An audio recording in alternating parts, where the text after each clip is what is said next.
লাগিয়ে নিবি ডালটা তোল কত এই ডালটা দে 14-15 ডাল এই তুই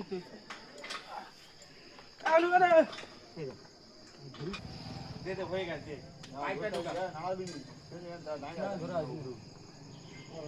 আরে ওইরকম ভাবে ধরে রাখ বেশি করে ধরে রাখ লক্ষণ ধর না একটু কি ধরে ওটা পাইটা ধর পাই চাকি আছে ওই একটু চাইকে ধর ও একা কত চাইকে ধর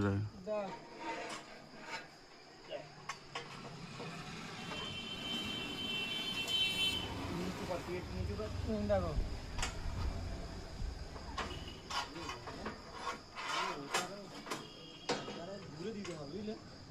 জানতো ওটা তো পুরোপুরি যাবে তিনটে সব ধরবে তো না না না মিডিলেরটা ধর মিডিলটা কাজ হবে মিডিলটা